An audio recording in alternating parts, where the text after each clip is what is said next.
welcome to episode 10 of Red Wings Rant, where tirades and impassioned pleas for your Detroit Red Wings finally have a home. That's right here on Red Wings Rant, brought to you by the Brothers of Discussion and the Hockey Podcast Network.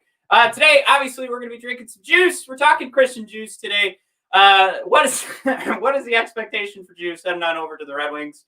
We'll get more into it, but obviously a guy who spent some time in Hershey, Pennsylvania, and has been bouncing around on the waiver wires. So we'll see what exactly that means for the Detroit Red Wings. We also have Ryan Lambert on today to talk so much, including getting you ready for the Detroit Red Wings upcoming season.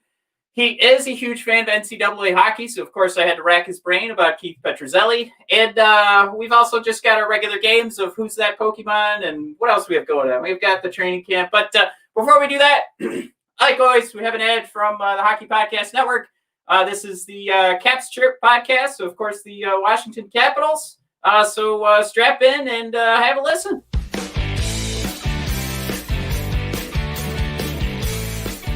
So you like hockey? Congratulations. You're amongst the smartest sports fans in the world. Want to fight about it? Join me, the Hockey Troll, and that snack Polly Cupcakes every Monday and Thursday on the official Caps Chirp podcast, repping the greatest team in the NHL, your Washington Capitals. Not only do we bring you the best Washington Capitals coverage, but we've got the hottest takes and the tastiest content.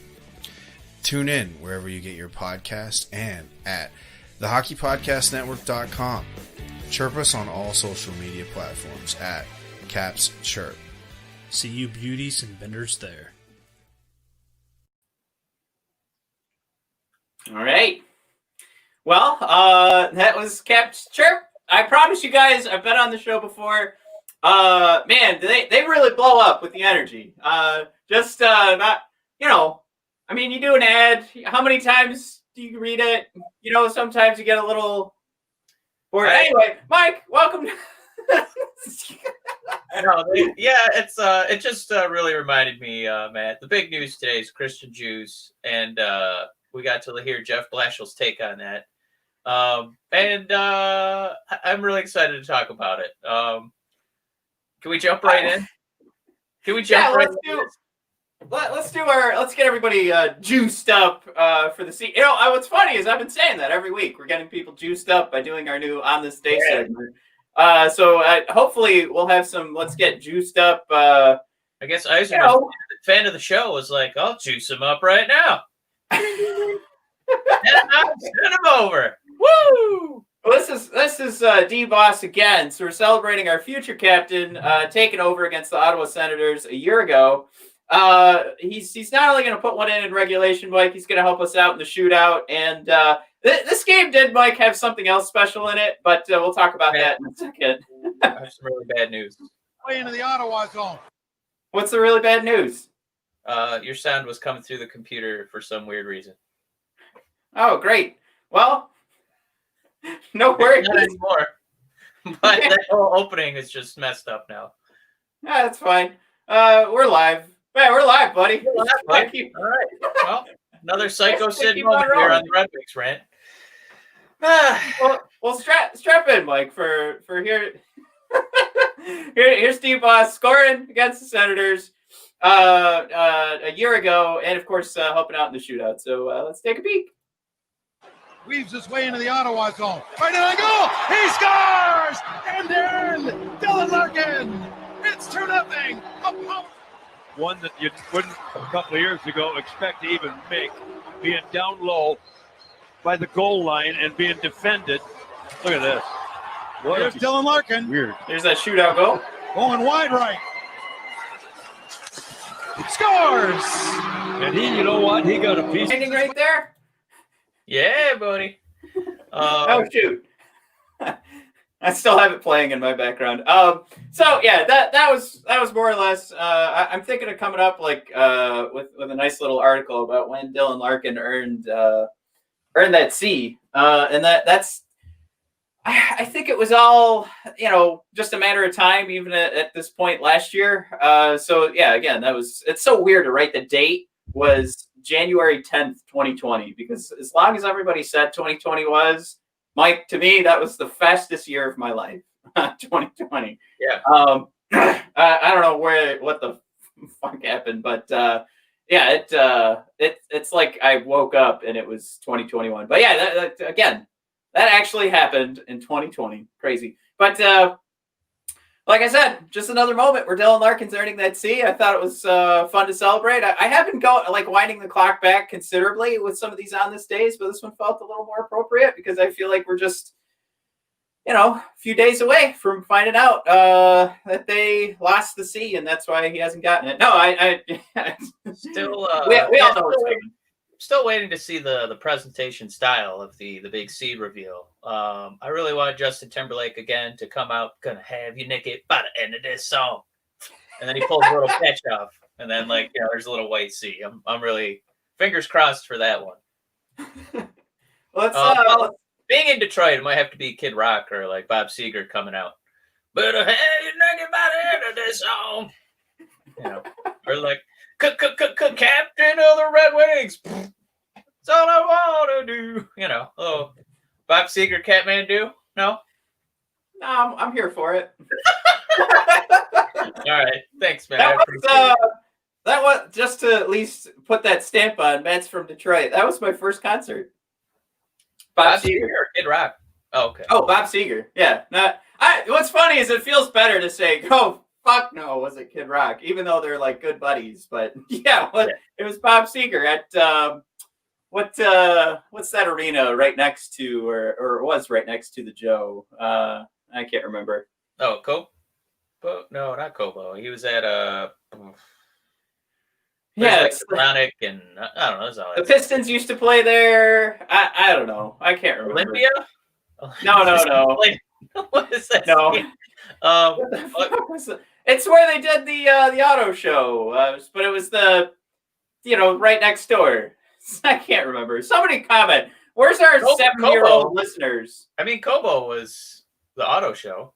Oh yeah, Kobo. Yeah. That's not what you said. All right. Yeah. I thought you said Copa, and I was like, no, it wasn't Comerica Park. You said Copa.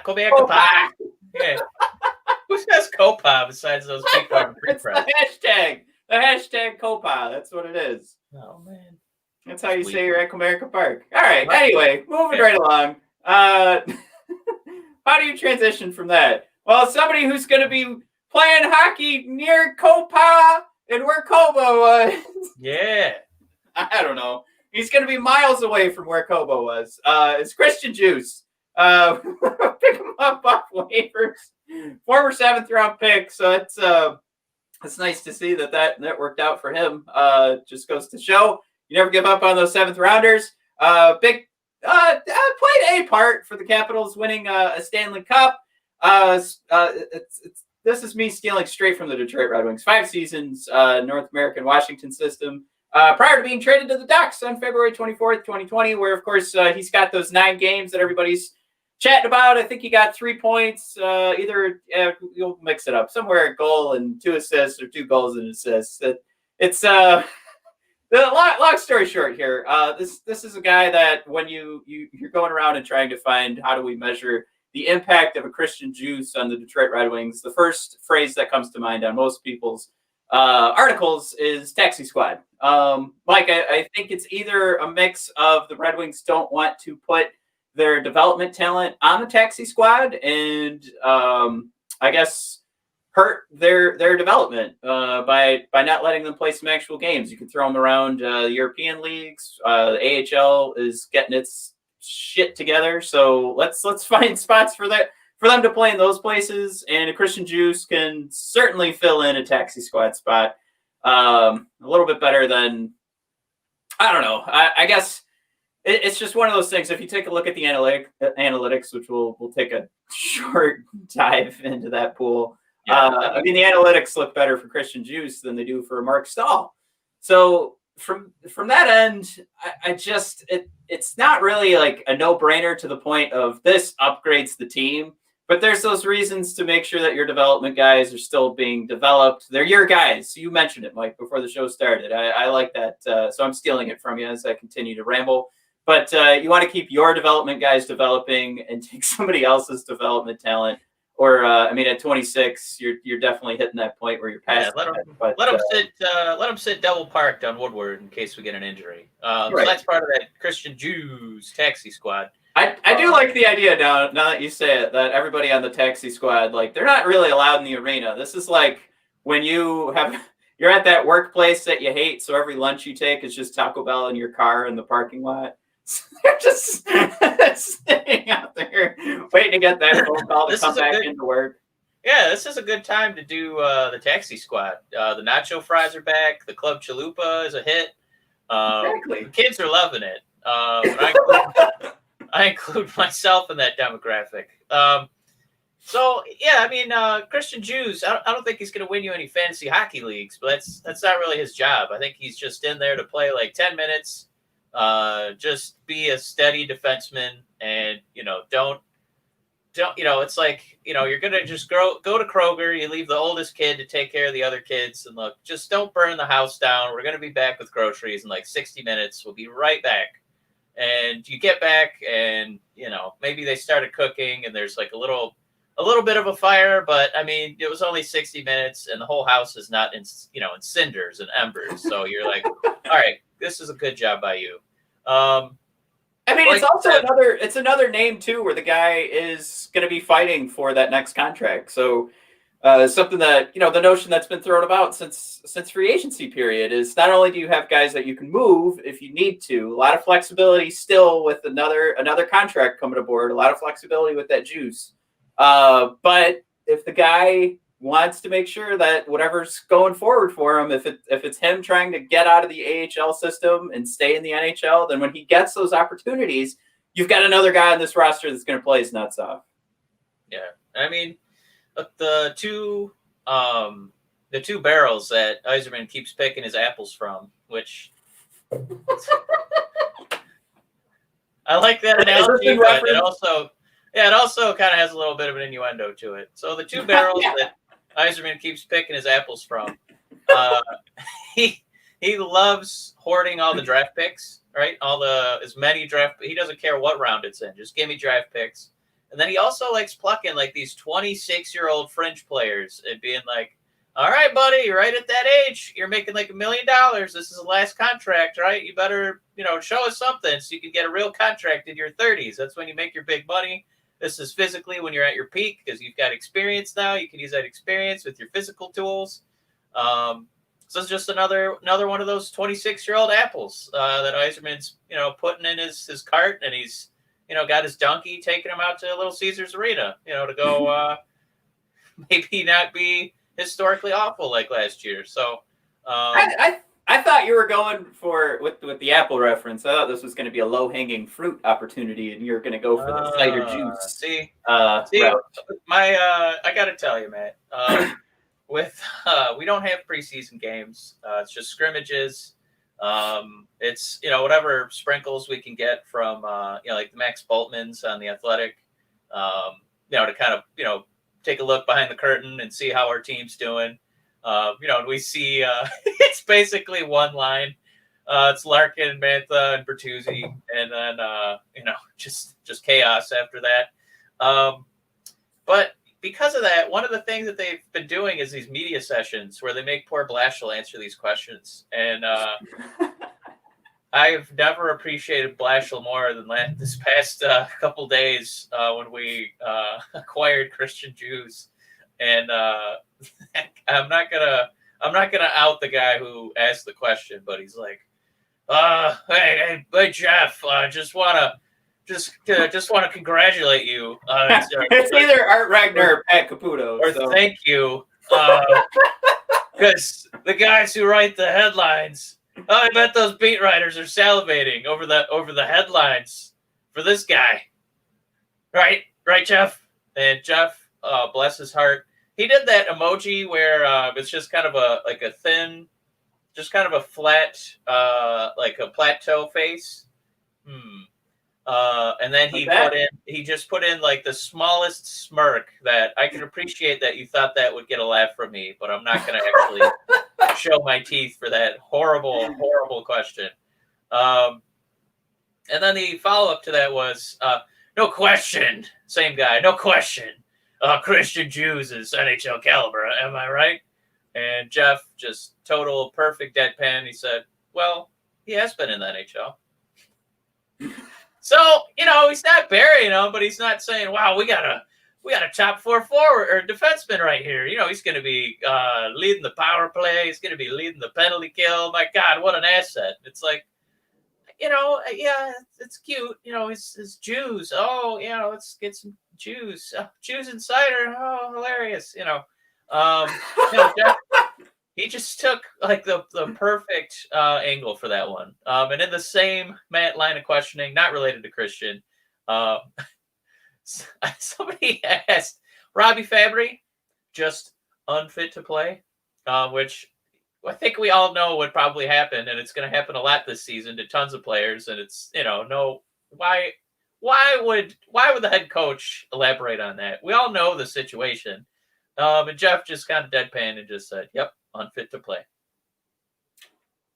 So he's dunking on the media right now, basically.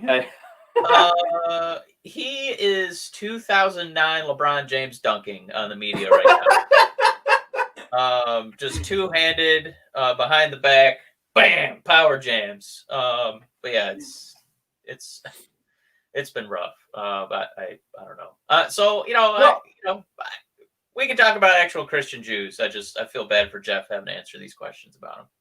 I will never stop feeling bad for Jeff. And I mean, what this job has turned into over the last couple of years, like think about, like, not only is it difficult to wake up every day and know that you have an entire city that's just waiting for you to get fired, you also have to try and make this work. Like you're still, you can't just throw in the towel. I mean, somebody could make the argument he has, but think about, like, I know we give him shit for all the line changing, but that takes a lot of effort, right? Like, how little effort does it take to say, well, I'm going to keep these guys together because we're building chemistry, where Jeff is going, fuck, I got to make this work. Anything. I don't know. Throw them together. Move Bertuzzi around. Move Larkin around. Move Mantha around. Everybody's moving around. It's just Kermit the Frog all over the place every day. And I would argue he doesn't change the lines enough. Right. Remember, we sucked. I feel like he's got to go to like a 5-star restaurant. I almost said diner. That's how low class I am. He's got to go to a 5-star diner, like a really nice Coney, like the nice one. And he's got to like choose from 12 different clown costumes, and he's got to wear a casino level, like high roller tuxedo. It's just not possible. So he's just trying on different, floofy buttons. He's trying on different plaids and clown wigs, and there's just nothing. There's no tuxedo in that arsenal. So I think Eichmann's kind of looking at the clothes that we gave him, and it's like, well, what did we think? There's no tuxedo in there. How's he supposed to look good at the 5-star Coney Island? So I don't know. I'm not ready to fire him. And after that interview today, I'm ready to give him another 5 years. Let's take a look at those numbers. I just kind of pulled together real quick. I got to pull up a different window because it's way too tiny on my screen. Oh, I was going to make one quick point about the lines. Yeah. Like we know Vertuzi, Mantha, and Larkin are far and away A+ for Red Wings. Would you ever, Matt, and I don't know if we can do a line change question here, would you ever think about doing Larkin on the line, Mantha on the line, and Djoos on the line? Oh, splitting them up into 3 different lines. Yeah. I was going to say, I mean, I don't see why not. I mean, it's not like, if we want to start out the season off right, you have to have those guys together, because we saw in the scrimmages, and we're going to talk about that in a minute, how successful they were as a line. And Mantha, even though he's playing Team White, that I also wanted to crack some jokes about how that Team Red was kind of stacked against Team White, but they still perform like they should. It would have been a lot worse if Mantha didn't look as dominant as he was. Yeah. But I just can't say no to anything. I get why Blashill gets all the flack for the line changing, but I still don't see why you can't just experiment with a team that's not going to win the Stanley Cup. Like there's those formulas. It's and forgive me everybody, but I'm going to compare it to the other love that my brother and I have is pro wrestling. And Mike, it's been the same goddamn thing for like 100 years. And this year, and I'm going to talk about it in our interview with Ryan Lambert, but this year we got some cinematic matches, and I loved them. They're like it's like you're watching a movie, and I hope they continue forever. And Ryan disagreed. He hopes it does go back to the same old. But we watched so much of it. I need things to be different. So I just to take that from a real sports perspective. When we keep throwing in like we have to fit in this formula for what works for other teams, well, right now we're not those other teams, and we're going to hear some crazy timetables from Ryan Lambert, which I hope Red Wings fans, if they listen to it, they don't get too mad at him. He's looking at like 6 to 8 years before we're competitive, but that was scary to hear, but. Like in that meantime, if you're looking at like us, we've said 5 years last year, so now we're at 3 to 4 years, and for a guy like Ryan Lambert, it's like 6 to 8 years. In the meantime, what are you going to do to figure things out? And you're just going to roll the dice. I feel like, right? Like, what do you get? What are you really getting out of these guys if they're not being tested with different players? If we're not trying to see where these other fits can land? If we're seeing, none of these guys are making that difference. Like when we put them on the ice, it's a guaranteed point every night. Some of them are coming close, but we just don't have that yet. Maybe we're going to find out we have it this year. Maybe we will. But until we do, I don't see the problem with trying to just throw things together and see if we can get some stability on the ice. And again, the counter argument is stability comes from building chemistry and having these guys play together. But I doubt that when they're looking at this and they're trying to mix these lines up and trying to make like the third and fourth lines work, right? Because we got destroyed in games because the third and fourth lines were just absolute dog shit, not because the first line was any problem at all. So when you're trying to plug those holes and make sure that these games are at least watchable, you are going to move guys of the caliber of Bertuzzi, Larkin, and Mantha down to those third and fourth lines. Or I'm sorry, not down to the fourth line, but you're going to mix up those top two lines with the other talent down on the third and fourth line, just because, one, you have no choice, because this team, even though it's still gotten upgraded, it's still not something that we look at and say, well, Bobby Ryan's making the difference. It's just, we know that. We know why Bobby Ryan's here. He's flexible contract, he's easy to move, and if he plays his nuts off, what a bonus for us. Long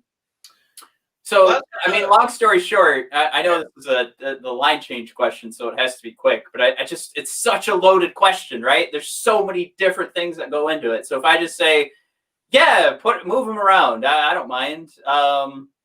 It just sounds, it sounds like I haven't given it the thought, but I need everybody to know that we've talked about this ad nauseum. We have more people watching our YouTube channel now than ever before. So it just goes along the lines of I just don't see why that regular formula that we all have in our head needs to stick around for a team that's going to struggle for not only, not just the past few seasons, not just last season, not just this season, and probably not just next season. So play around with it. See what works. I think we all know Blashill's going to be gone at some point anyway, so let him play around.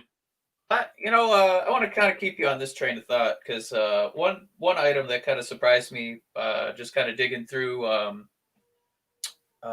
some of the observations so far from camp, is they're experimenting with putting Anthony Mantha and Dylan Larkin on the penalty kill. My shock is not that is an idea, but that we're starting that in 2021. I guess historically, I was just always thinking of our best players, forward wise, and especially because Larkin and Mantha are really solid two-way guys. They obviously can both score and, defend.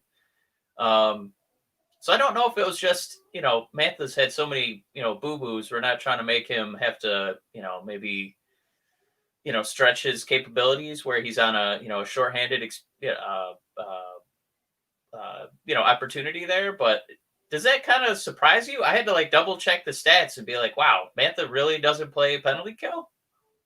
But they basically, said he's 6'5". He gets to he could use his reach. He should be an asset in that area.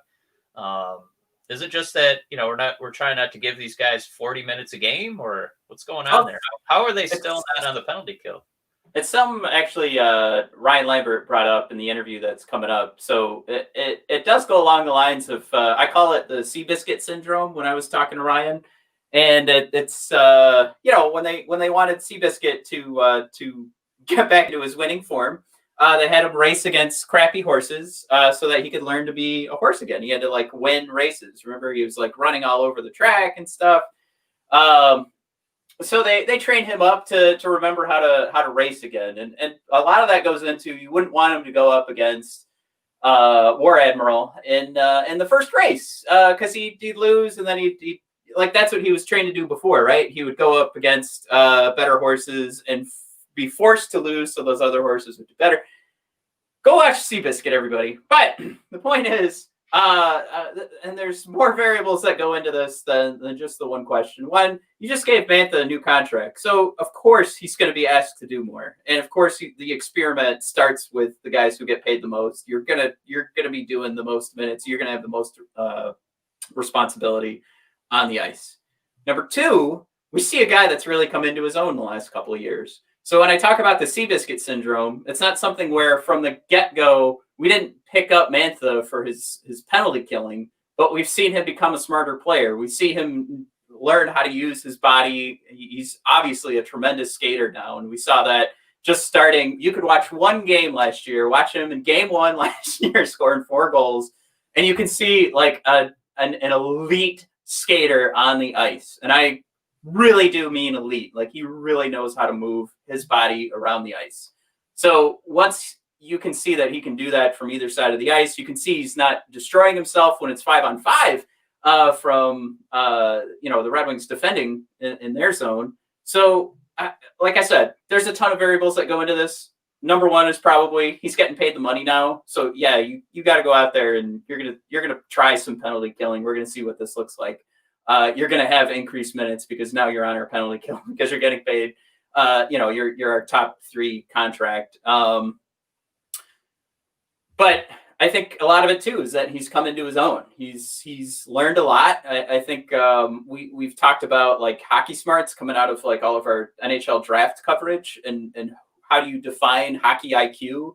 And a lot of people say it's tough to learn. And that's why you want to draft a guy who's rated early on as having a high hockey IQ. But I do think it has a lot to do with experience. It's something. I mean, why do workplaces, despite you having a degree, why do they still want to see you have that experience? It's because that really does mean so much more than just what you can read from somebody's, just from their intelligence, because there is the actual play on the ice. There's the actual effort that needs to be put in. You have to see what that measured effort is going to be with the hockey smart. So I think all of that combined, now that he's got that experience on the ice, we know he's not a complete failure in the defensive zone, which that's an overstatement there. I mean, he's way more than that. He is a positive impact from either end of the ice for the Detroit Red Wings. So now with a team that struggles, if we have Yzerman defining our free agent period and our draft period as icing a team, I think we can easily say that, yeah, we don't necessarily have every piece in place. We all know that. So coming back to that contract, coming back to a guy who's coming into his own, an elite skater, and like you said, he has the size, it would make sense that a guy with his reach should be able to make more of an impact than if we put a smaller guy out there. So go from that angle. But all of that combined, yes, he's ready for the penalty kill. Now again, should he have been doing it earlier? I guess we could have tried it, right? Like I said in the previous question. It's such a strong word. I guess I honestly was just surprised because I just expected him because of how competitive he is and his size, and not a lot of players can easily just step up and get in Mantha's way. But I could kind of see him pretty. It's pretty feasible to see him having success in that department. So it's. You should have had me take down the Djoos analytics that I never got to talk about a while ago, like 10 minutes ago. Yeah, don't worry. I mean, we know he's you got to kind of do some deep cuts, and he's going to be more of a defensive defenseman, and we'll see how many games we actually get him on, for the Red Wings. But yeah, I just want to come back to your original question. Like, do you put Bertuzzi, Mantha, and Larkin on different lines? I think I wanted to come back to that because I don't think you're going to have 3 separate lines with them. It's 2 of them are going to be on one line, and then there's going to be a mix-up of the third. I think there's a lot of potential for that to happen. Unless this line just from the get-go, if Mantha scores another 4 goals in the first game, Bertuzzi's got another couple in the next. I mean, you can't break that up if it's working. Everything that I said about breaking them up just comes from if it's not working, I really don't see the point in not trying to see, well, what does it look like when Mantha and Zadina are on either side? Let's see what that looks like. Does Zadina need Bertuzzi with him? Does Zadina need to play with the caliber of Larkin at center to work? Like that. Those questions to me make perfect sense. Is Bobby Ryan only going to play well if he's got what if it was Bobby Ryan, Mantha, and Larkin, and that line blew up? Like, I just don't want to say no, we're not doing that because we have a first line. And I think that was the better way for me to answer it than to actually accidentally say, yeah, you put Mantha on the 4th line. And again, what I meant by that was I think you can elevate those 4th and 3rd and 2nd line players to playing with Mantha, and then you're really just saying, all right, now that's your first line. But you're going to mix these guys around because you really don't have that winning formula yet, and you could still find it. You could accidentally walk into it, and with a team with this little of expectation, to my dying breath, will never have a problem with mixing up the lines, juggling things around. It is to a point too, Mike. Like we saw Valtteri Filppula, and a year ago. It was when I was watching those highlights for the Ottawa Senators game where I brought in Larkin's goal and then a shootout goal. Bernier gets that last save. That was also the game where Bertuzzi and Filppula were throwing the puck at an empty net for about 6 seconds and couldn't put it in. So I'm not. That's nothing against Bertuzzi. What I'm bringing that up for is just to say, like, we saw Filppula struggle a lot. So when I make these comments about giving these guys this time to play with Mantha, you get to play with Mantha. That's where I've already crossed off Filppula, right? Like, we don't need to play that game anymore. I'm good. I'm fine. Let's move on. But yeah, I think I've definitely run into what we wanted this show to be now when we titled it Red Wings Rant because I can't shut up now. Well, I just got one more for you because. So far, one of the other observations I talked about was, speaking of special teams, that the first power play would be, Larkin, Djoos, and Mantha, with maybe DeKeyser and Bobby Ryan kind of running the point. So it feels like, definitely with the dude coming back from injury, I don't know if he's going to be playing that many heavy minutes on the power play, but when they said Bobby Ryan would be on that first unit, I wasn't, I don't think it's a bad idea. That makes me wonder, and I'm really excited for, my God, we're almost at the 14th for our first real effing game. I can't wait. Who's going to be on that second power play unit? I guess Fabry in some capacity, probably Zadina. But I kind of thought Bobby would be on that line. And if he's with the number 1, who's kind of filling out number 2? I mean, I guess we'd want to see Rasmussen get that shot. And if he's getting that opportunity on Team Red and he's on the second line, I got to think he's getting a real opportunity. So, I mean, you could pretty much just go throw Hronek on there if you're putting DeKeyser on that first one. And then you've got Rasmussen up front. Fabry and Zadina in some form. You do want to see Zadina set up with that opposite side shot in front of the net, kind of getting like an Ovechkin kind of set up. And when we were watching those highlights for the Ottawa Senators game a year ago, that was the shot they kept setting up for him on the power play. It just barely was missing and wasn't going in.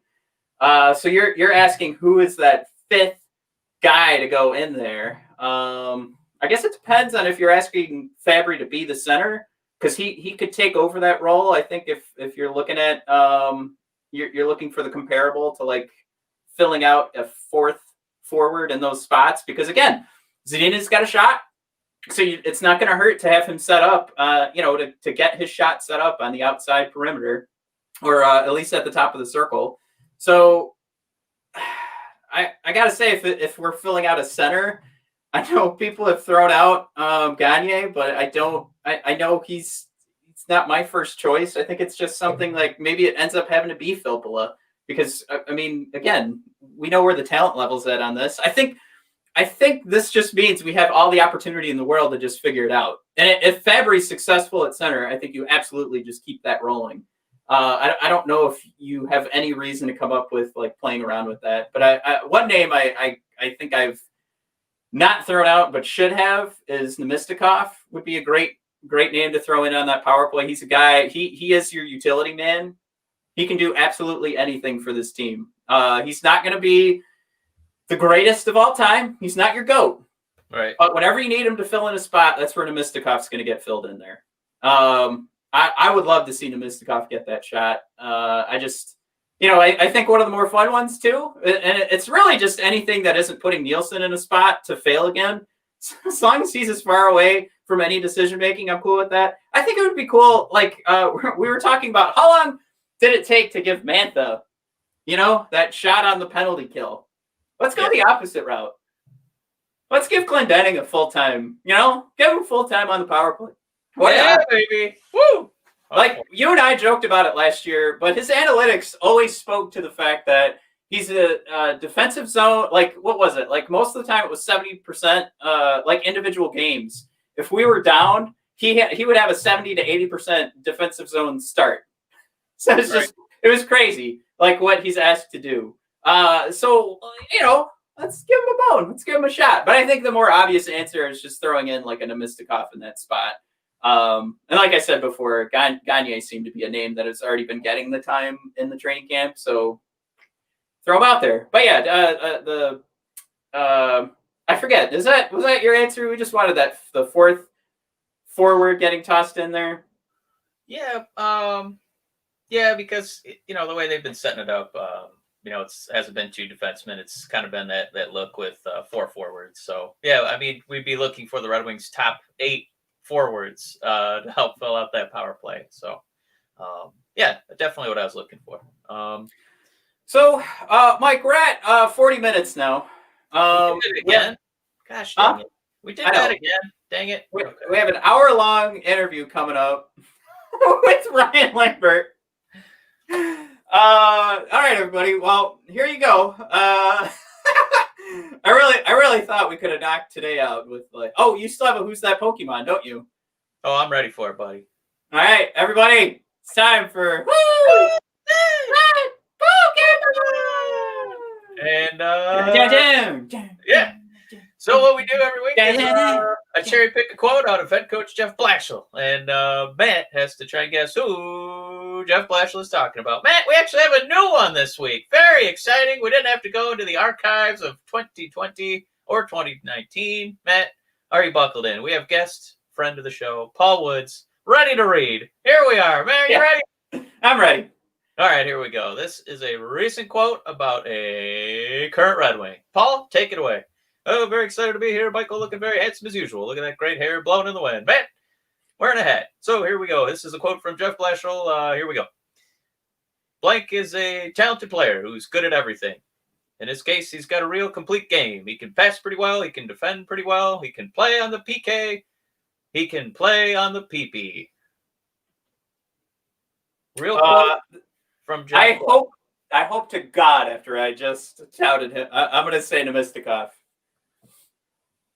Now, you don't have to jump into your answer. If you want to marinate on it, you can take your time.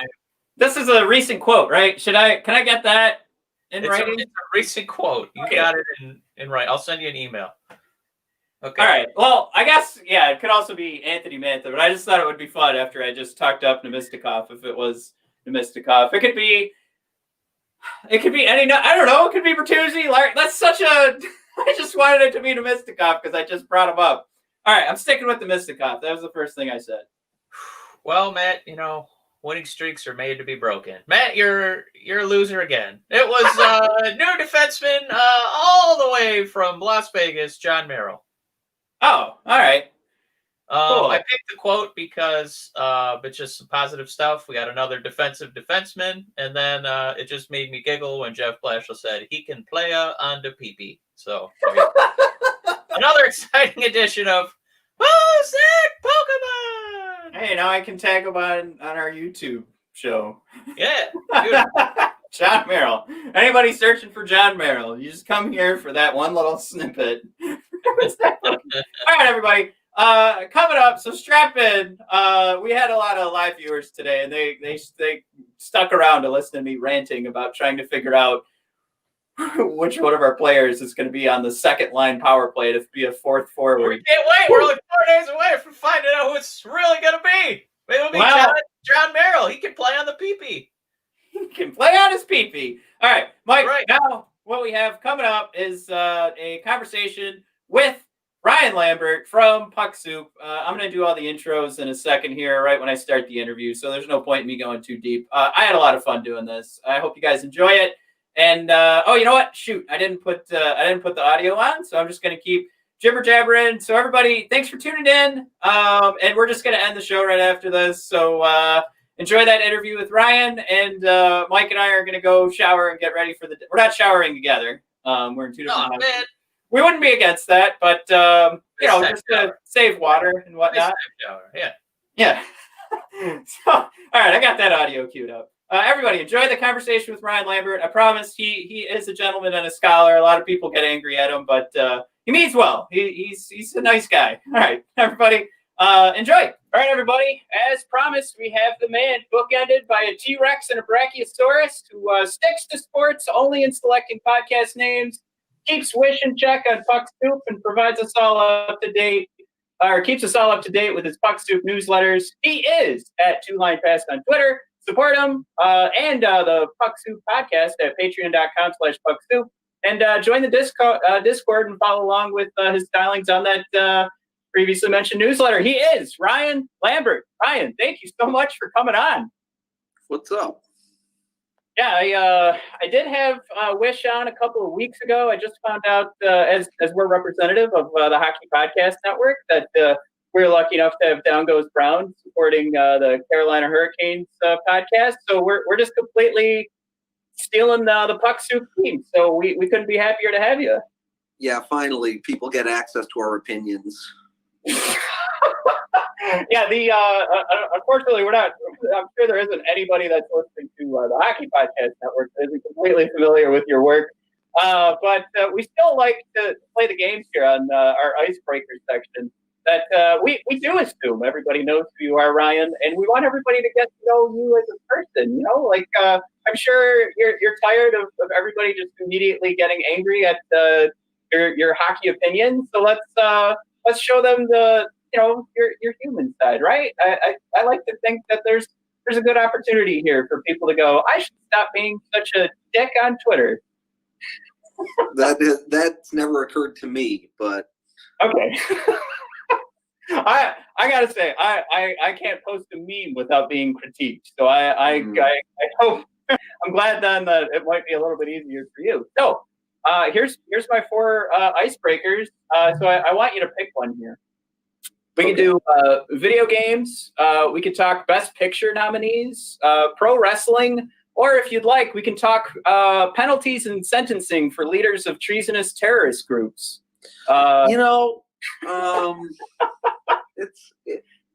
That last one's so tempting. I love talking about it. I think I'll go with Best Picture. All right. So to kind of set this up, to make this more of a selfish perspective for me, my wife and I, we're like notorious. We are always binging whatever's nominated for Best Picture. We let other people tell us what movies to watch. Yeah. But this past year, we've missed everything. I went through like Variety magazine was listing their top 20 movies that could win Best Picture. I haven't seen a single one except for Soul, and that's because I have a 1-year-old at home, and sometimes you let them watch TV, and it's a toughie. So I don't know if you saw that Variety article.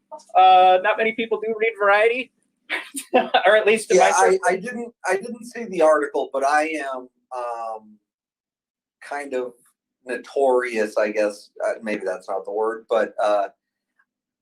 When you're like able to go to movie theaters, I go at least once a week.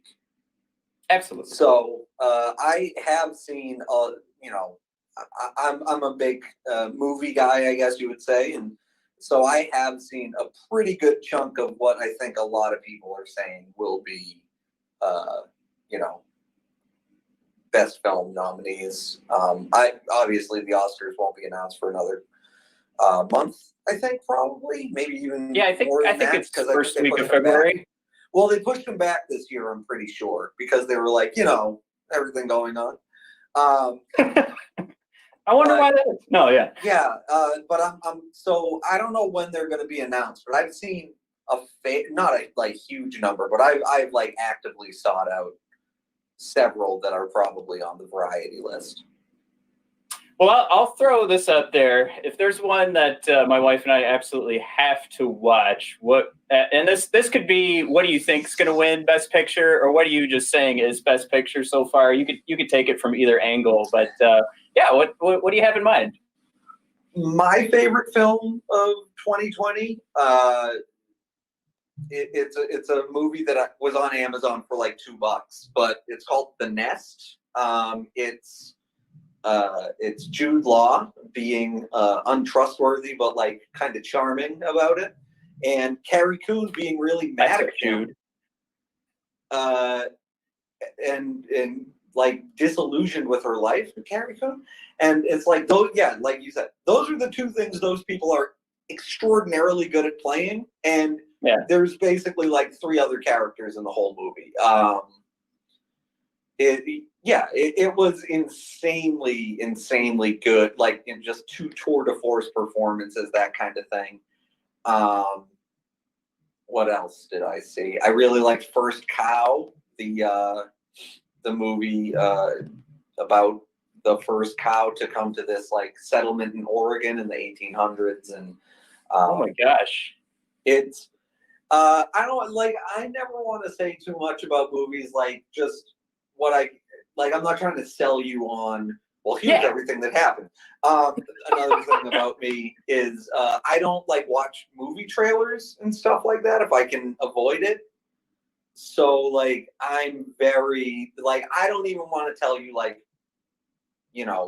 more than there's a cow in it, hence the name. All right, that's enough for me. I think it's a joyful movie. Really, really great. What else did I like this year? Did you happen to catch? So that list on Variety gave me Nomadland. Yeah, just run me down the list. Nomadland, The Trial of the Chicago 7, and Minari were the top 3. I don't know Minari. Trial of the Chicago 7 is like Aaron Sorkin, which is not really for me. Gotcha. Am I mistaken in thinking No Man's Land is the new movie by the woman who did The Rider? And like Frances McDormand is in it? Yeah, you got it. Yeah, so that movie, I'm dying to see. The Rider was one of my favorite movies when whatever year that came out, 2017 or 18, I think.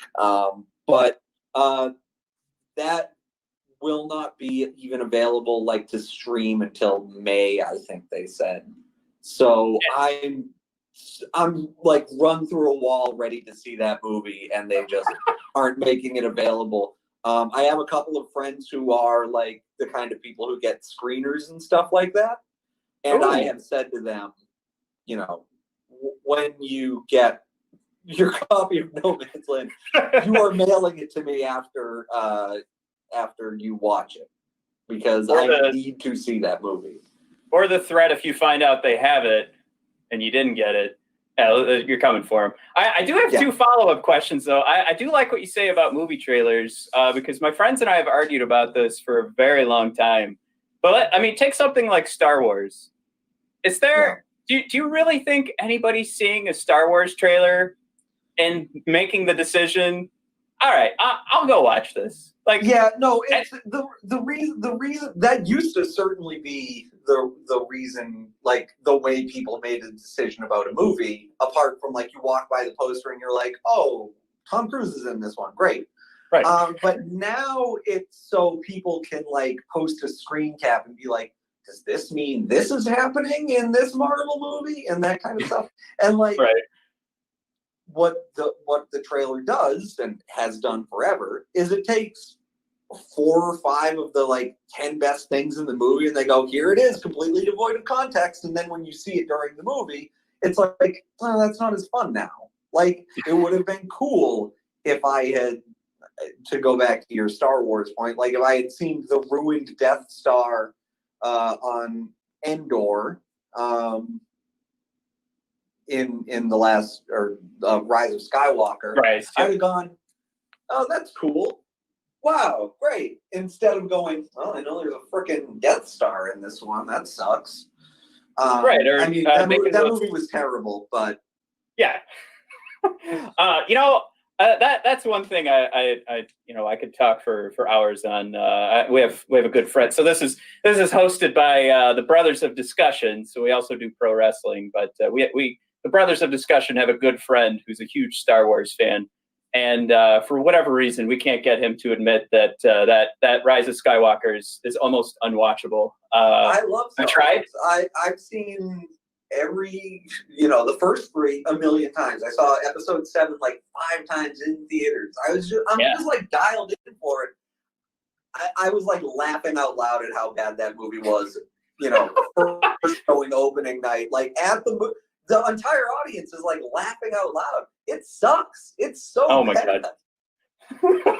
Like I'll be one that I think a lot of folks have pulled back, because I was all for The Last Jedi. You know what? I'll be that hot take guy. I'll say, that's my new favorite Star Wars movie. But I can't even turn on Rise of Skywalker. When you start seeing Lando.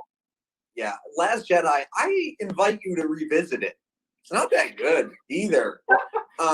Like I agree with you. I liked it at the time. I probably saw it 3 times in theaters, and every subsequent time I saw it, I'm like, boy, there is like 50 minutes in the middle of this movie where nothing happens. And it's just people standing around frowning at each other. And it's like, fucking swing a lightsaber around. Can I swear on this? I'm sorry. Yeah, go for it. Yeah. Okay. So fucking swing a lightsaber around. Something. I think what sold me for it on opening night was all the potential and possibility, but absolutely what kills it now, and I said this walking out of the theater of Rise of Skywalker, was, well, now Last Jedi doesn't fucking matter.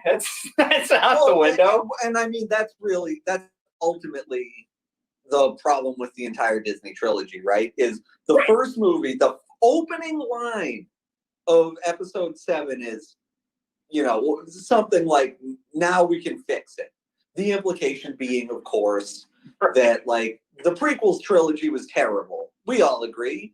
And here's J.J. Abrams, and he's just gonna basically redo episode 4. And I was mostly there for it. I like I said, I was very excited at the time.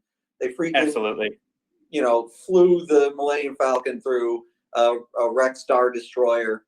The fight at the end, the lightsaber battle at the end rocked, all that stuff. Cool. But then the second movie, Ryan Johnson was like, a bunch of the stuff in that last movie was stupid. It doesn't matter anymore. Right? Like, that's literally, Luke Skywalker throws the lightsaber over his shoulder, and he's like, actually, Star Wars mythology is bad. And I was like, I mean, that's an interesting way to take it. And I'm interested with where it goes, but like, Leia flying back to the ship and all this stuff on Canto Bight and the little stupid one-legged scooter thing at the end. Like, that sucked. And I'm disappointed in Disney for not creating some sort of Las Vegas tie-in with that. I mean, how is there not a resort that's gone up? Well, then they, this is kind of beside the point, but like, right. I went to Disney World a couple of years ago. I went to Edge of Galaxy, and it's another fucking desert planet. Like, come on, that's all there is. Like, it's only desert planets. 1 in every 4 planets in the Star Wars galaxy is a desert. But then anyway, point is, episode 9, they're like, all the stuff that happened in The Last Jedi, that sucked too. We're going back to the thing that he said sucked, but now we're actually making it even worse. And like, you have to play Fortnite to know 100% what's going on. Like, yeah, I mean, I think we're seeing here. This could go on for hours, and I know the Red Wings fans listening are super psyched. But I'm gonna still make them mad for one more second, because I have to ask you, because I do enjoy listening to you and Greg talking about pro wrestling. Just real quick, do you want to see cinematic matches continue in pro wrestling going forward once fans are allowed back in arenas? No. Oh my God, all of them have been awful. Oh, actually, no. I take that back. Let me take that back. The one that was good was John Cena in the Firefly Funhouse. Okay. That was actually really cool, because it was like a postmodernist deconstruction of like John Cena's wrestling persona. Oh my God! Like, you rocked. could put that up in an art museum. That match. I wouldn't go that far. I would watch it. Some of the garbage I've seen in some museums, I would say it would fit. But with that having been said, I mean, how many cinematic matches? The last man, the Edge, Randy Orton last man standing match. Well, yeah, that was garbage. Unwatchable. 8 hours long, and it was just you guys going ugh, ugh, and then lying down for 4 minutes. It was terrible. Did you have the pleasure of watching Randy Orton burn The Fiend alive? I did. The only wrestling I watch now is pay-per-views. Gotcha. And so, like, they'll just be like, "Oh, here's this guy. He's contending for the NXT title," and I'm like, "I've never seen this guy in my life." Okay, sure, whatever. I don't like. What am I gonna do? Watch 8 hours of wrestling every week just to like know what's going on and then be disappointed at the end of the month? You're speaking to a guy that watches like 15 hours a week and I hate watching at this point. Believe me. As a teenager, the Attitude Era, all that stuff, I was you. I was watching WCW Saturday night. I was 100% a wrestling pervert. Yeah. But like, I'm 38 years old, man. I can't do that shit anymore. I'll watch for 3 hours. My girlfriend will frown at me once a month, and that's fine.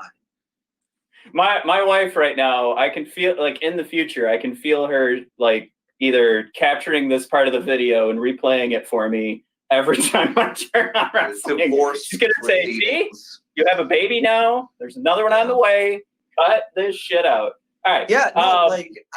I actually, back when Deadspin, before it was bad and like evil and stuff, I wrote an article for Deadspin about like, it actually makes me enjoy wrestling more, because I'm not like, oh shit, I gotta watch 4 hours of this garbage. Like, I drop in. If a match sucks, okay, I'll never think about it again. And if a match is good, I'll be like, that rocked. That was cool. Okay, see you later.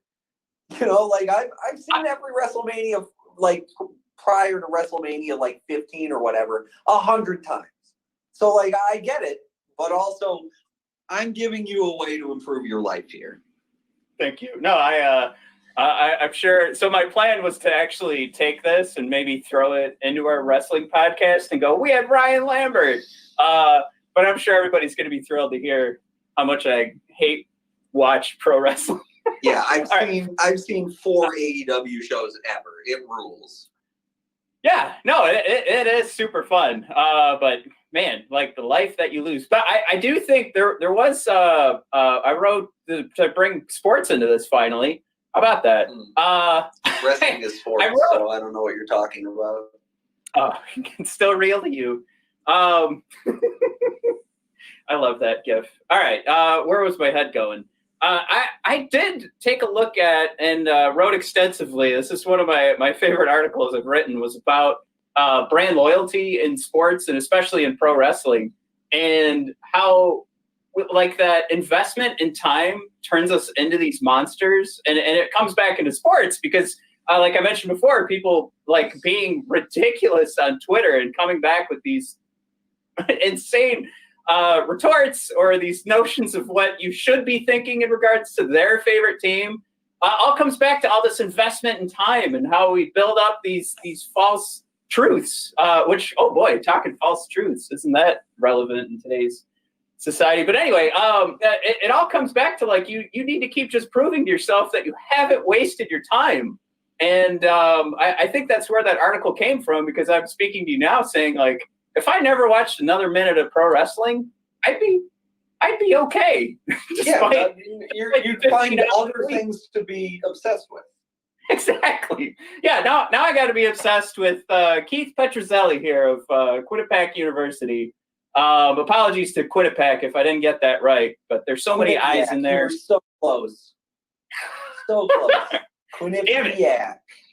Yeah. All right. See, it looked like I could run through it fast enough and get away with it. 6'5", 185 pounds for me. And I think we all saw. We've just been chatting Elmer Soderblom even before the World Juniors started. I don't know how much you saw that, but the argument we make on our show is you can't teach 6'8". So yeah, give him a shot. But same thing with Keith. I mean, 6'5". He's got to get some beef on those bones, but that's something to be excited about just from the size. But what I was hoping to talk to you about is what you see. Like, we could talk the stats. I have listed here that he's something from a prospect perspective, like you couldn't ask for more. The year after year increase in save percentage, 892 to 904 to 920 to this year being 931. Like you hope to see these kids improve. And what other argument could you make than that save percentage? But you're actually watching these games, so I wanted to get your opinion on him. Yeah, so I haven't seen him play. I think he's played like 2 games this season. So like, I wouldn't put a ton of stock in that 930 yet. Like, you know, they're with COVID and everything. They play in a conference called the ECAC. The ECAC includes all the Ivy League schools and then a few in upstate New York and Connecticut. That might be it. Yeah, but all the Ivy League schools said, we're not playing hockey this year. RPI and Union, which are both in upstate New York in the ECAC, they said, we're not playing this year. So this 12-team conference very quickly dropped to 4 teams. And so, you know, Quinnipiac's just going to play the same 3 teams, I guess, 15 times each this season. I don't know how they're going to do it. But they're just getting their season started in the last like week or 2, I want to say. Oh, gotcha. So yeah, college hockey's been a huge mess this year. There's like, you know, there's some teams that have played like 15 games or so, and like BU, which has I think at least 1 Red Wings prospect, hasn't played any. Literally has like barely even practiced because of how bad COVID was on campus and around Boston and what the rules the school set were and all that kind of stuff. But anyway, all that having been said, on the one hand, you're right. Like you like that you should like the Keith Petruzzelli, who came in as a pretty good, highly regarded goaltending prospect, as these things go. First 2 years, not very good. 890, terrible anywhere you're playing. Right. He fit right in whatever. With Trey. Yeah, that's true. Upgrade to Jimmy Howard. Yeah, bring in that 892. Yeah, 905. Like, that's a little bit less than average in college hockey. I think it's usually like 907 to 910 nationally speaking, and then it can vary a little bit within conferences. Like Hockey East always has like the highest save percentage in the country, and the NCHC is next, and then the ECAC usually, and whatever. Point is, Petruzzelli went from bad to average to well above average, and that, like you said, it's better than the alternative of like staying bad or staying average. But Right. what I would caution against is, these are guys who I don't know off the top of my head how old he is. I'm going to say he's probably like 21, 22 years old at this point, right? 21. Yeah.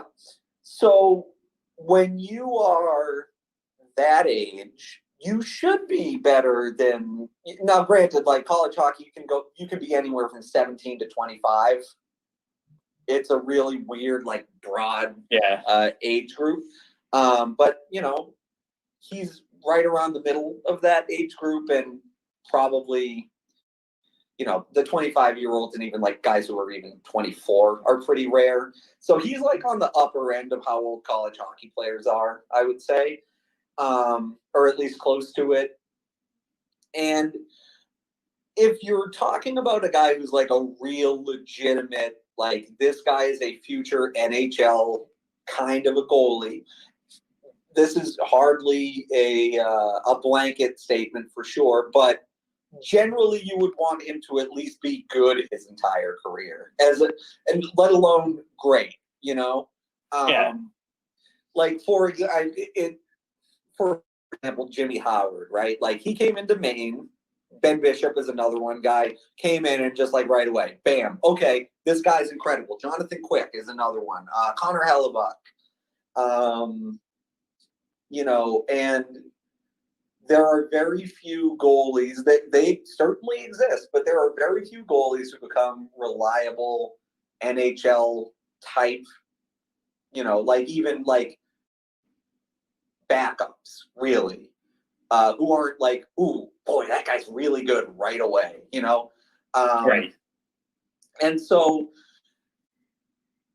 the other thing I do want to caution about that, though, is that with Petruzzelli, and specifically the team he plays for, which is Quinnipiac, they were a team that just always had weirdly bad percentages, like for years and years and years. A guy would come in, ooh, he looks like he's going to be a really good player, and then, he scores a bunch of goals, but he shoots like 7.5%, or the whole team shoots 8%, or whatever it is. And I think a lot of that was the system they played, which like was kind of very,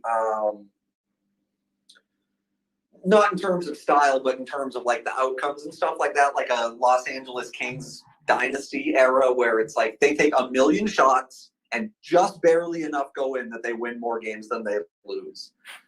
Or Vegas. Vegas now is another good example where whatever it is that makes them so dominant possession-wise, they're not necessarily turning that into like elite scoring chance numbers and elite goal numbers.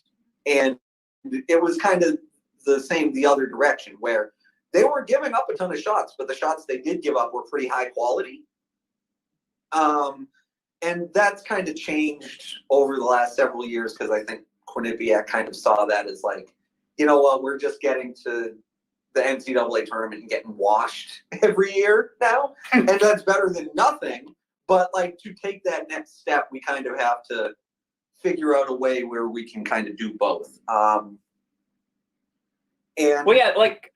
just doing like base level research, and we're gonna have to take this with a grain of salt, because the elite prospects might be listing a few extra games here for Keith. It does say 10 games played, so I'm okay, 10, with. yeah, I'm sure they played out. I have to be honest with you. I'm not like decided this year. I'm not gonna be like, usually I'm writing about college hockey every single week and stuff like that. I just decided I'm not going to do that this year. Like, the way I look at the sport is very like, well, let's dig into the numbers and see why this is that and that's this, right? Well, that's how I gotta. Again, like we were talking about me and my pro wrestling habits. We got to pull back to live a life. Right. Well, it's not even that. It's just like I said earlier. You know, some teams have played. I looked at this like this week. As many teams has played 12 plus games, like 12 or more, or 11 or more, or whatever the number is, has played like 4 or 5 or less.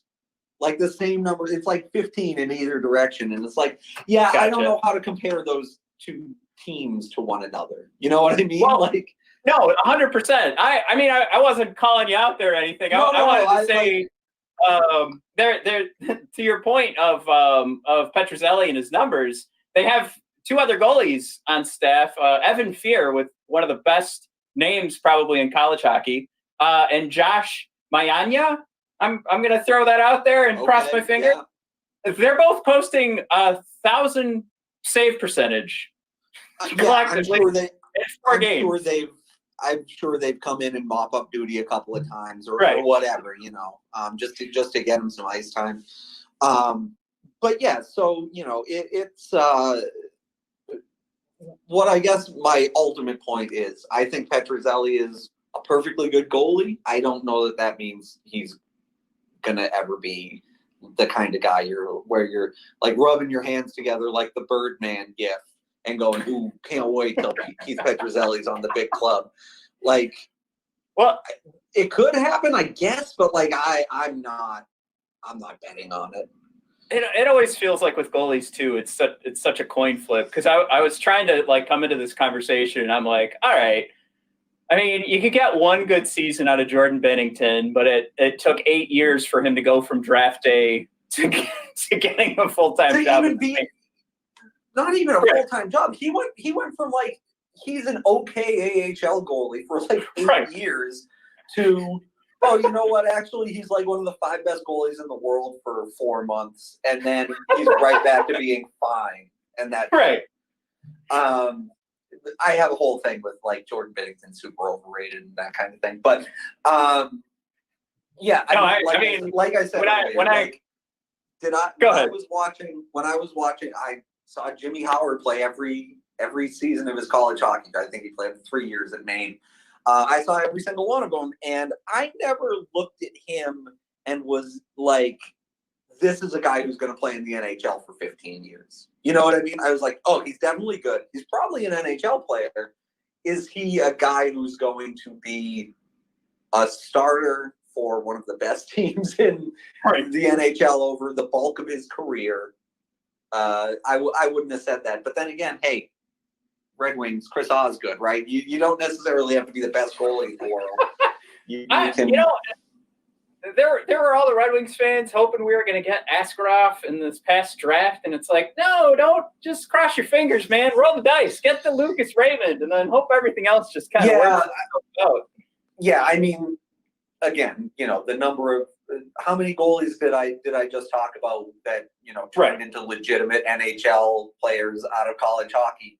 Jonathan Quick was like a 4th or 5th round pick. Connor Hellebuck was like a 5th or 6th round pick. Jimmy Howard was like 2nd or 3rd, maybe. Corey Schneider, I think was maybe a late 1st, maybe. You know, so yeah, like, you know, for every Ben Bishop was certainly a later pick. But for every guy like a Tuukka Rask, where it's like, oh yeah, he went whatever, he went 20th overall. For every guy like that, there's like 4 goalies in the NHL who were 4th round picks. So And a lot of this comes from, I think it was Corey Prodman recently wrote, man, the Red Wings could not have more goaltender prospects, and they could not be lower on the list of strong candidates for an NHL job. So all of this comes from, you know, is there any hope in that regard? But I'll be honest, you did a wonderful job actually answering that question before I even asked it. So I think, like, the important thing, the Red Wings fans always need to come at this stuff with a level head. And I think you've done a great job of describing how we should come at Petruzzelli. But now I'm hoping to get how we should come at this upcoming season. And part of the reason I've gotten, as some of the fans of the show have heard, I've gotten local media, we've gotten the national media, but I like to think we get a more honest opinion, because you're not necessarily looking to, and I'll be completely honest here, you're not looking to rub elbows with the players on a daily basis like the local media does. So you don't have to necessarily, like, you could be as honest as possible and you don't have to worry about it. My whole thing, and I'm 100% positive it has helped me back in my career, excuse me, is that I'm like, I don't go, ooh, yeah, he's had a couple of bad seasons, but he might bomb. I go, oh, that guy sucks. That's it, and so, yeah. One last thing I did want to say about the Petruzzelli thing that ties into your thing about brand loyalty and all that, and even the thing you just said about, like, the local media has to, sell a product and keep the sources happy and all that shit. Everybody in every sport ever that is a fan of a team more than the sport, first and foremost, right? Right. Everybody like that looks at their prospects and goes, that guy's a future NHL superstar. Every single one. There's nobody, like,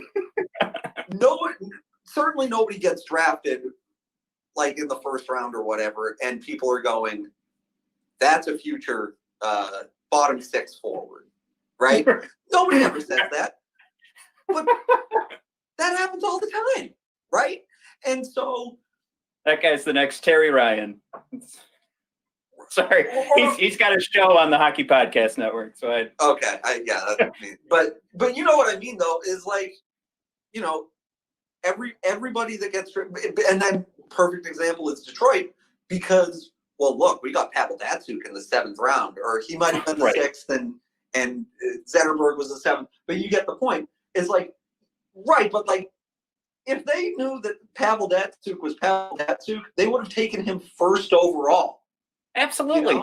Like, you are just, especially once you get out of, like, the first 2 rounds, you are just closing your eyes and throwing a dart at the dartboard. You're not lining anything up. You can identify guys who maybe have this or that going for them, but, like, as a general rule, everybody in baseball, hockey, I don't know, basketball to a lesser extent, football, I don't know anything about, but you need to dial back your expectations for your prospects, because you're just going to get pissed off at them when they don't live up to the unreasonable, like, projections you've built up in your head.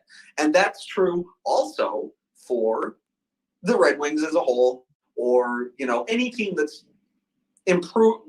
Okay. The Red Wings improved. The Red Wings improved this summer. Absolutely. No question about it. Right? Right. But they were, when you're below the basement.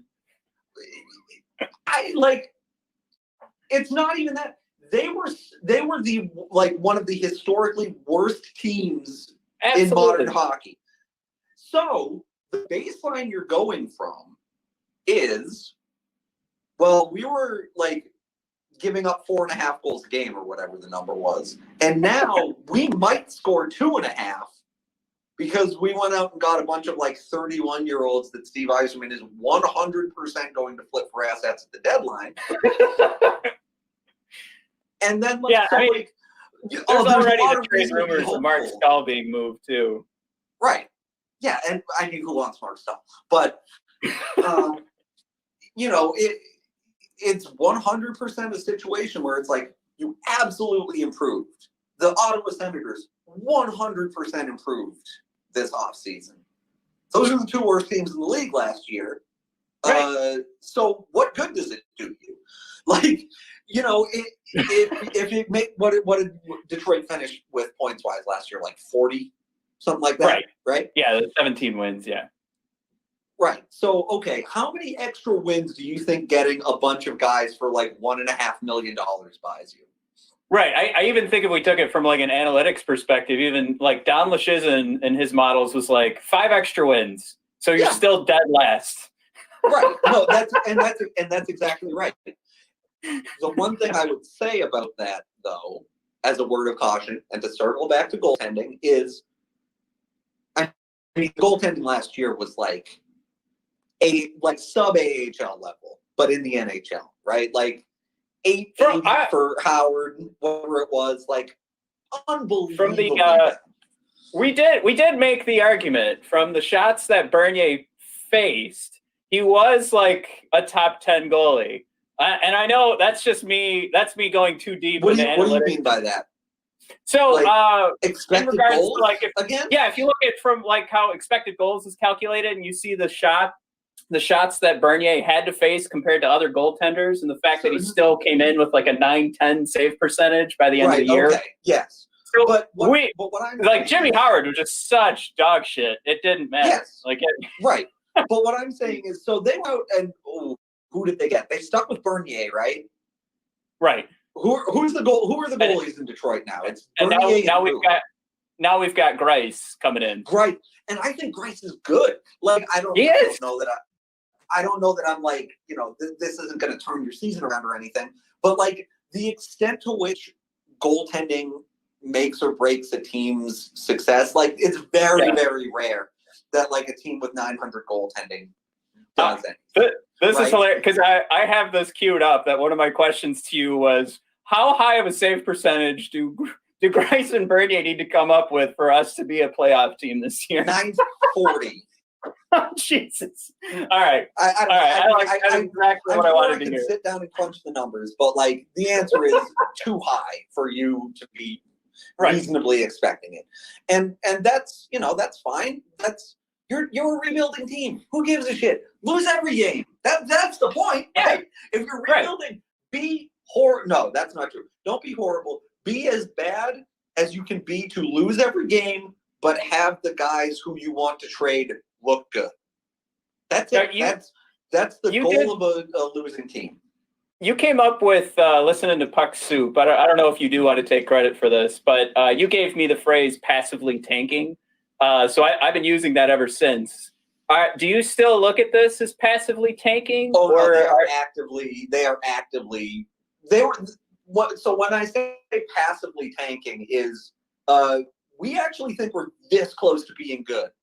Okay. If one or two things breaks our way, we're going to do it. Like we're going to be in good shape to, the classic example is toward the end of Jerome McGinley's career in Calgary, they were finishing every year like 4 or 5 points out of the playoffs.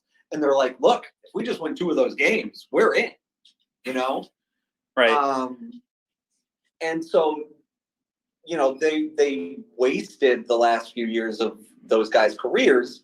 And instead of trading Jerome McGinley when he's like 29 or 30 or whatever he was when they finally ended up like deciding, you know what, maybe we will trade him at the end of this year, trade him a year before that. And, oh, boy, don't you get so many more picks, right?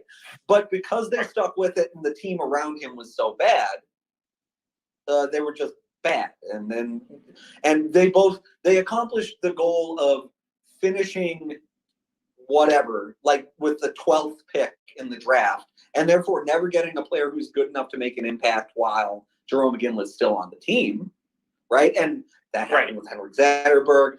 Basically it was the thing of the second Pavel Datsyuk retired, the Red Wings went the fucking toilet, right? Yeah. But they even started trending down when Lidstrom retired. And then like the second Zetterberg couldn't go anymore, it was like, turn the lights out, we're done here. But Ken Holland didn't realize that for another 2 years, right? And so instead of trading Zetterberg and going, you know what, thanks for your service, you won a couple of cups, I think you won 2 there, right? You won a couple of cups, we went to a couple of other cup finals, we appreciate it, but we got to move your ass for a first-round pick and an A prospect because you're 34 and you will never be more valuable than you are now, and we're not like just making the playoffs should not be an organizational goal. Just make more than half the teams in the league make the playoffs. So you are absolutely speaking blasphemy right now to Red Wings fans. Well, so I don't know. I'd say this is a very very old school thing. Like hockey, like old school hockey, like when I first started, like first 3-4 years I was writing for Yahoo, I was like, boy, the wheels are going to fall off this Red Wings team any minute now. You know what I mean? because I'm like, everybody's 30 plus, everybody's signed for too long, for too many dollars. And, you know, it took longer than I expected because, frankly, Pavel Datsyuk held up better than I expected that most players do. And so, like, Red Wings fans circle, like, 2012, 13, hated my fucking guts because I was like, Justin Applicator sucks. What are we talking about? Right. And, how does he fetch that?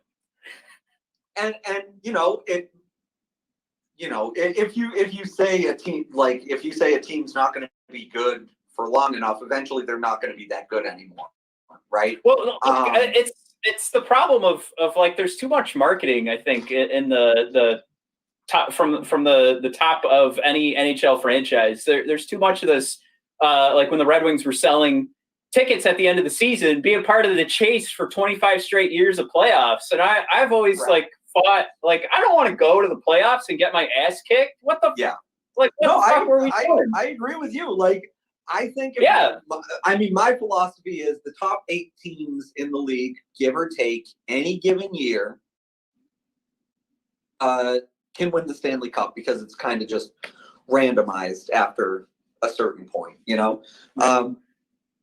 And the bottom 8 teams are really, really, really bad, generally speaking. And but that leaves you with like 15 teams in the middle where it's like, you know what? We were 2 wins or losses away from either making or not making the playoffs. Like total coin flip shit. This guy had the flu one night, kind of a thing that it adds up over the course of 82 games. And I am kind of like if you're not in that top 8, you should be in that bottom 8 because that's how you get really good players for free. Yeah, we were forced to pivot our message to being a little bit happier last season. As last season being our first run through, we realized, we're not getting listeners because nobody wants to hear us say, "Hey, let's lose every game so we can have a good draft pick." And look, like the thing is, it's so antithetical to what sport should be. You know what I mean? Like, sports. Like, because you should try to win every game is what. But, like, if you're the GM of a team with a roster as bad as the Red Wings was the last 3 or 4 years, it's kind of like you are in a situation where you're just kind of, like, playing it for your own sake and you're not, like, actually a steward for the team. Like, Ken Holland could have pulled the shoot on the streak at 23 years or 22 or whatever. You know, I don't know. Yeah, it's still respectable. It's more than respectable. That's incredible. With that having been said, right? Like, but he was like, well, fuck it. Because the second we miss the playoffs, I'm getting fired. And I don't want to get fired. I make like $4 million. They can't fire a guy in 25 straight years of playoffs. But even that, like, it's just if I keep making the playoffs, that's the streak still alive, and we love Henrik Zetterberg, and he's the last link to. Hey, remember he used to play with Nicholas Lidstrom, and Nicholas Lidstrom he used to play with like Steve Yzerman and Fedorov and all those guys. You remember them? They were great, and you're like, yeah. No, those guys are cool. And like you're trying to sell tickets, and the idea is that people don't go to see losing teams, but you could be the Buffalo Sabres. Remember when the Sabres lost to the Coyotes in the shootout and their fans cheered because it was like, we're the 2 tanking teams in the league this year. We really want either Connor McDavid or Jack Eichel, and we're guaranteed to get one of them if we finish last. And it's like, let me put it this way. How many Eichel jerseys and tickets to Sabres games have they sold to make up for the lost revenue from when the team was terrible by now? How many?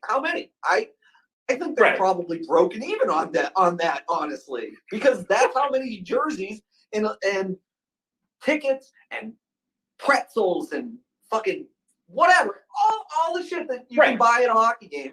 That's how many of those things a Jack Eichel is worth. And, you know, the way the lottery's set up now, obviously, it's iffier than that. Like, you can finish dead last and not get the first pick or really the second pick. How about that? No, but like all the tears in Detroit. No, I know. Yeah, I know but like but still, get the best player available. You're going to sell a lot of his shirts, and you know, if you're a team like the Red Wings, people aren't going to be like, you know what, I'm just not going to watch the Red Wings this year. People love the fucking Red Wings, you know? Right. So like there certainly attendance will dip. But like, there's always that baseline level of support. This isn't the Arizona Coyotes, where if they're not even remotely playoff competitive, they get 8,000 people. There's a baseline where there's just never going to be a less interest than that for the Detroit Red Wings. So pull the fucking chute and load up on bad talent. Lose it, because that's the thing about tanking is players aren't trying to lose, coaches aren't trying to lose. GMs should be trying to lose. You put together a bad roster and you go, this is the roster for this year. You figure it out. And I like to put that towards a lot of arguments we've been having, too, about people wanting to fire Jeff Blashill. Now, I'm not saying he's doing a good job, but I don't see the point of putting in a new coach to run this team into the ground. Just let it continue. Let Jeff, if Jeff really is the worst coach, I'm not saying he is, but let him run it into the ground. Like, there's no point until we're ready to on that. Because here's the thing: if you gave him the Tampa Bay Lightning as a roster, like Jeff Blashill and John Cooper switch jobs right now, how many extra wins do you think John Cooper is worth to the Red Wings with this roster versus how much do you think Blashill pulls down? Exactly. When we get that model, that person is, I don't know, the government's going to get involved and have to peel apart their brain to see how they came up with that, because it's just. But you know what I mean, though. It's just like, absolutely. How could you possibly evaluate how good of a job Jeff Blashill does with this team when this is the roster he's had for the last 3 years or however long he's been the coach? I have no idea if he's any good at this. To me, the only thing, like, if he was walking into practice and slipping on banana peels, like, that's where it's like, all right, this guy's a mess. But until that happens, he's still confident enough to coach this team to last place. But the other thing is, that should be the point. Yeah. That should be the point. If you're bad, you don't want a coach who's helping you be good. You just want a coach who's helping make your young players' skills develop properly and putting them in a position where they can load up points on the power play and look good, but also, they're not like out there against Connor McDavid and Nikita Kucherov every night, because you don't want your kids to get pummeled by better players. You want to put them in a position where it's like, whoa, you had a really good game tonight because you had 2 points against the third line of this other team. I don't know how you feel about this film, but my brother and I have always called it the Seabiscuit Syndrome, where you got to teach your horse how to be a horse again. The old Topher Grace, Jeff Bridges. So I saw it. Best Picture nominee, 2003 maybe? Yeah, you got it. Yeah. So basically what we're saying is when they made Seabiscuit a winner, he had to go. He went up against crappy horses so that he could feel what does it feel like to win again? So you gotta put. And he also, the other thing with Seabiscuit is he liked to look the other horse in the eye and be like, fuck you, I'm faster than you now, right? Like, and you have to, like, if you just put him out there against, what was the big horse? War Admiral, I think? Back then. Horse or War Admiral? It was, I think it was War Admiral. And you go out there and you go, like, if you run him behind War Admiral, he's just gonna be like, well, shit, I'm not catching that guy. Look how fast he is, right? and that's the same thing. If you're putting out your,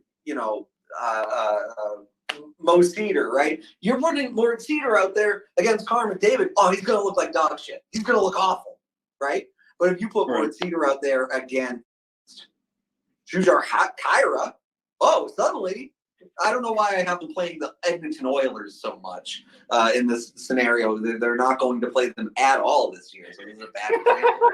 But okay, who's in their division is Florida. You're not putting them out there against Sasha Barkov because he's going to look bad. He's going to get lit up. Sasha Barkov is going to eat his lunch. But if you're putting him out there against, I don't even know who's on the Panthers' fourth line, and that's the point. Put him out there against those guys. It's going to look great. So I can't help but take the low hanging fruit, but that just means that Soderblom's never going to be successful because he's too tall. He's never going to be eye to eye with anybody. Now that Chara's making his dance around the league. Okay, I've held on to you way longer than I said I was going to, but can I get one more? I want to get your best guess. So this could be a laugh, and then you throw out a number if you want. Your best guess on a timetable for the Red Wings to become, like you mentioned before, those top 8 teams. So not just like a playoff, bubble team, but how long is it going to take for the Yzer plan to take shape? How long did it take in Tampa? Now, granted, he came in with they had Stamkos. Yeah, he came in with the Hedman. They had Hedman already. So they had 2 insanely good players right away. I don't think anybody's putting anybody the Red Wings have up against first coming into the Hedman was like a second overall pick, I think, or third maybe.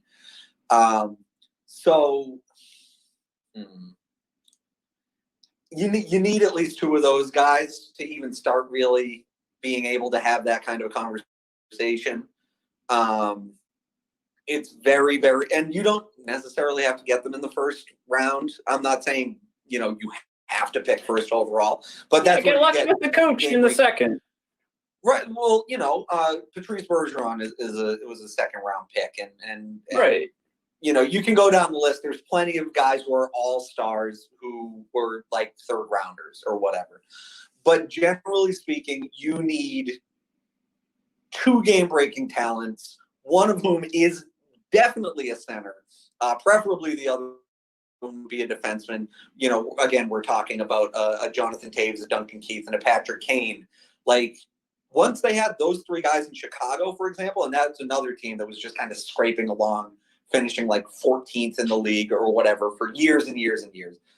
And they got 3 really good players in the draft. And then like within 3 years, they won a cup once they were all together.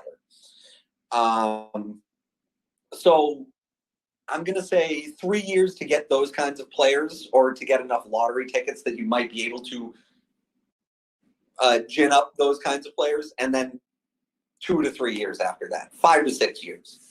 Whew. Oh boy! All right, strap in, Wings fans. I guess it happened with the Penguins, happened with the Lightning, happened with the Capitals. Like, go down the list of great teams of the era. The San Jose Sharks are another perfect example. Go down the list of the great teams of the era. You need them. You need like 5 or 6 years for everything to kind of come together. That's just how it is. Yeah. It's the same. Like when the Red Wings started lighting everybody on fire in the 90s, it was an 11-year build. So that the fall of the Soviet Union kind of helped hasten that rebuild. But I mean, you're with all of this having been said, 5 or 6 years from now, don't come to me if it sometimes it doesn't. Hey, come on, Ryan. Teams tank all the time. Look how bad the Arizona Coyotes were for 1,000,000 years. They've never turned in anything, Right. And it doesn't. That's just how it goes sometimes. Like the Edmonton Oilers are another good example, right? Like even now they have the best player or the most talented player in the world, certainly, and the guy who just won the MVP. And people are like, oh, they might be a playoff team next year, right? I mean, it doesn't always work out. I think part of the thing with Wings fans and going back to marketing, what a genius! I mean, like as if it wasn't going to happen, but bringing Steve Yzerman in as GM gives you like 3 or 4 years, I think, to suck without a single complaint from the fan base. I agree. Totally. But I think that's what, like, we're saying Yzerman came in. Now, he's been very mum on any sort of timetable. That's one of our first jokes in the show. Why would he say that? Why would he be like, I'll give you 4 years? Because then 4 years comes and the team still sucks. And he's like, everybody's mad at me. The NHL Draft 2019, I think it was Catherine Tappan is. So what do you see as a timetable? And there was no answer. Just maybe get there. The longest 12 seconds. You'll know. That's the answer. When I get to where I need us to be, you won't have to ask me, is this it? You'll know it's it. Because we'll be winning a shitload of games. We'll be a 100-point team every year. And, again, that might not happen. It literally just sometimes it doesn't work out when a team tanks. But I think Yzerman is smart enough that he's taking the right approach where it's like, well, why don't we just get every draft pick we possibly can? Real. And he's got the strategy. Like, if there's anything he's been consistent with is that people ask him about free agents. They ask him about what's going on, outside of the Red Wings organization. He says, no, we're just focused on what we can bring in through the draft.